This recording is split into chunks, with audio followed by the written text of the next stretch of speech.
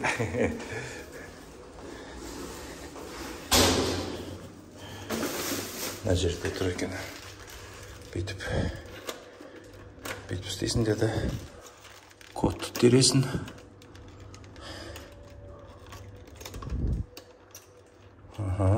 Кодын көрсетпей қойын. Потом біреуге барлық қод спәрелі аушы. Бүйтіп тұрайын деп қойсы. Мынаның ішінде кіріп болды.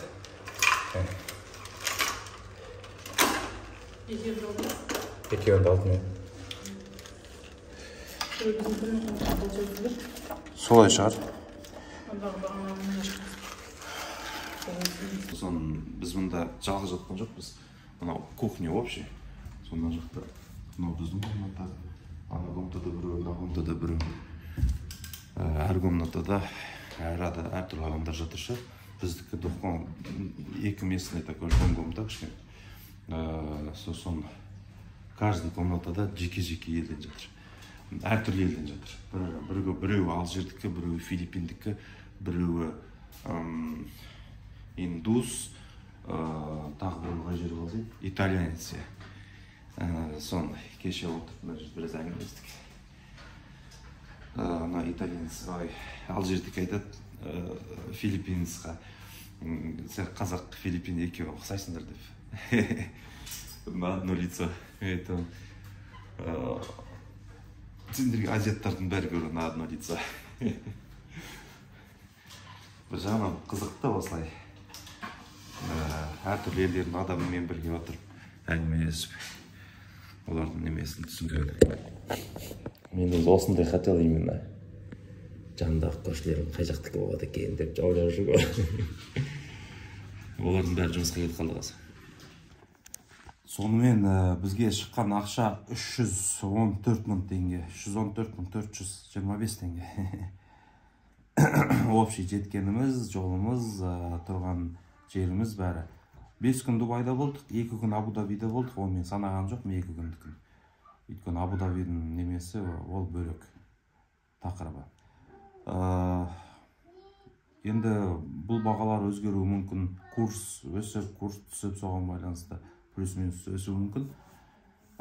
Және де билетті одан да арзан табуға болушы еді. Ертерек қарағанда мен 3 ай бұрын қарағанда арзанырақ болған.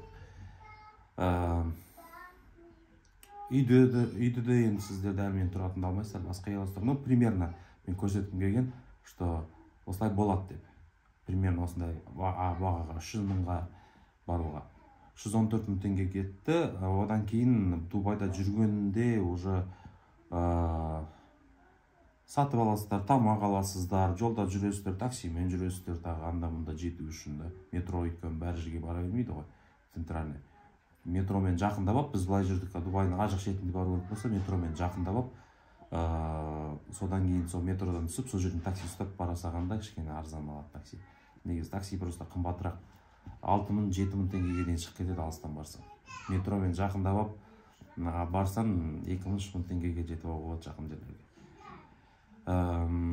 Солай экономдап, тағы да билеттеріңіз бар алатын, соның бәріне бізге өзінің ішінде жүргеніне тағы да 300 мың теңге. Үйге мамаға подарка алдық, кісілерге подарка алдық, сол жақтан келгеннен енді сондай шоппингіміз бар, бәрін қосқанда тағы да 300 мың теңге, в общем 600 мың теңгеден көбірек кетті, 650-700 мыңдайға пландауға болады екен екі кісіге, чтобы спокойно жүре алатындай. Енді келесі соның ішінде жүрген кезде тағы түсірдім, қайда баруға болатын. Сол жерлерді отдельно түсірдім, сол жерлерді көрсетейін деп тұрмын, жеке қылып.